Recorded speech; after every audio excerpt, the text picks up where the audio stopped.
Bismillahirrahmanirrahim. Assalamualaikum warahmatullahi wabarakatuh. Perkenalkan, nama saya Rizka Dwi Ramawati dengan NIM 215231107. Saya dari Prodi Perbankan Syariah kelas 2C. Di sini saya akan menyelesaikan tugas dari mata kuliah Islam dan Budaya Jawa dengan dosen pengampu Bapak Zainal Anwar. Di sini saya akan menceritakan tentang sejarah singkat perjanjian Giyanti dan terbelahnya Jawa. Perjanjian ini lahir pada tanggal 13 Februari 1755 sebagai sebuah kesepakatan segitiga politik antara Pakubuwono III, Perserikatan Perusahaan Dagang Hindia Belanda atau disebut VOC, dan Pangeran Mangkubumi. Nama Giyanti sendiri diambil dari lokasi penandatanganan perjanjian yakni di desa Giyanti. Dalam pelafalan Belanda, ia tersebut sebagai GHIYANTI. Secara tertulis, ia terbaca sebagai Giyanti. Tempat tersebut terkenal dengan Dukuh Kerten, Jantiharjo, Karanganyar, Jawa Tengah. Saat itu, VOC mengangkat Pangeran Pakubuwono II sebagai raja. Pengangkatan ini menimbulkan kecemburuan Pangeran Mangkubumi dan Raden Mas Said. VOC juga memaksa Pangeran Pakubuwono II untuk memberikan mandat. Penunjukan raja dan petinggi kerajaan harus dengan persetujuan Belanda. Dalam silsilahnya, Pangeran Pakubuwono dan Mangkubumi adalah anak dari Amangkurat IV, penguasa Mataram pada 1719 sampai 1726, sedangkan Raden Mas Said merupakan cucu dari Amangkurat IV. Saat itu, VOC mengangkat Pangeran Pakubuwono II sebagai raja. Pengangkatan ini menimbulkan kecemburuan Pangeran Mangkubumi dan Raden Mas Said. VOC juga memaksa Pangeran Pakubuwono II untuk memberikan mandat. Menunjukkan raja dan petinggi kerajaan harus dengan persetujuan Belanda.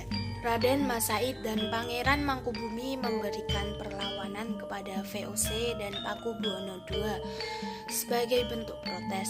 Serangan itu membuat Pakubuwono II meninggal dunia. Sepeninggal Pakubuwono II, Pangeran Mangkubumi naik menjadi raja. Namun, VOC tidak mengakui status Pangeran Mangkubumi ini. Situasi semakin memanas saat VOC mengangkat putra Pakubuwono II, Raden Mas Suwerjadi atau Pakubuwono III yang masih remaja sebagai Raja Mataram. Raden Mas Said dan Pangeran Mangkubumi kembali melancarkan serangan pada VOC dan Raden Mas Suwerjadi. Untuk meredam serangan itu, VOC menjalankan siasat licik dengan memecah belah Raden Mas Said dan Pangeran Mangkubumi. VOC mengirimkan utusan khusus untuk menghasut Raden Mas Said agar berhati-hati terhadap Pangeran Mangkubumi yang bisa mengkhianatinya. Di sisi lain, VOC juga mengirim utusan ke Pangeran Mangkubumi. VOC membujuk Mangkubumi dengan menjanjikan setengah wilayah kekuasaan Mataram yang dipegang Raden Mas Suwerjadi. VOC kemudian mengundang kedua orang tersebut untuk merundingkan pembagian kekuasaan.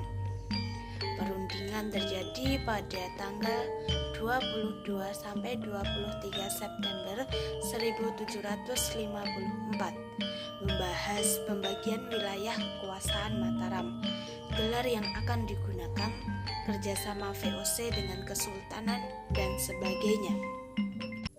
Hasil pertemuan itu kemudian dituangkan dalam Perjanjian Giyanti, ditandatangani pada tanggal 13 Februari 1755 dan dilakukan oleh tiga pihak, yakni pemerintah Hindia Belanda atau VOC oleh Nicole Hastings, Kasunan Surakarta oleh Pangeran Pakubuwono III, dan Kesultanan Ngayogyakarta oleh Pangeran Mangkubumi.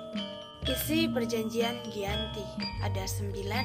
Yang pertama yaitu Pangeran Mangkubumi diangkat sebagai Sultan Hamengkubuwono dengan separuh kekuasaan kerajaan Mataram. Hak kekuasaan itu diberikan atau diwariskan secara turun-temurun. Yang kedua, rakyat kesultanan harus bekerja sama dengan rakyat yang berada di bawah kekuasaan VOC. Yang ketiga, para bupati atau pejabat eksekutif harus bersumpah setia pada VOC. Yang keempat, pengangkatan bupati atau pejabat eksekutif harus mendapat persetujuan VOC. Yang kelima, Sultan harus mengampuni bupati atau pejabat eksekutif yang memihak VOC dalam peperangan. Yang keenam, Sultan tidak akan menuntut hak Pulau Madura atau daerah pesisir lain yang telah diberikan Pakubuwono II kepada VOC.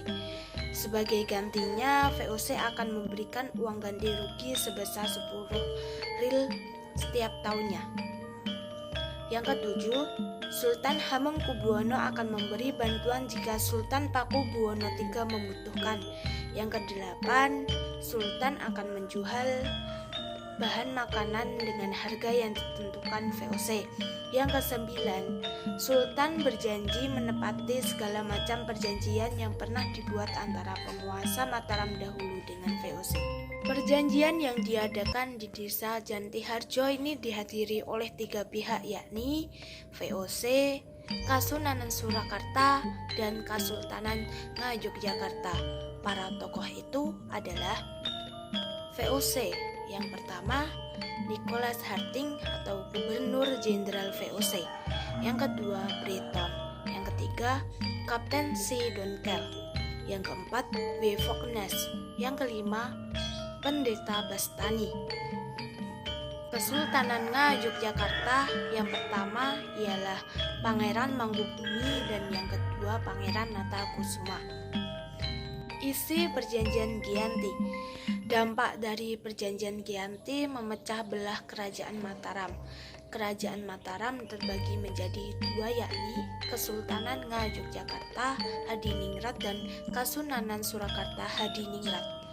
Mimpi Kerajaan Mataram yang ingin menyatukan seluruh kerajaan di tanah Jawa pun tak terwujud karena penjajah.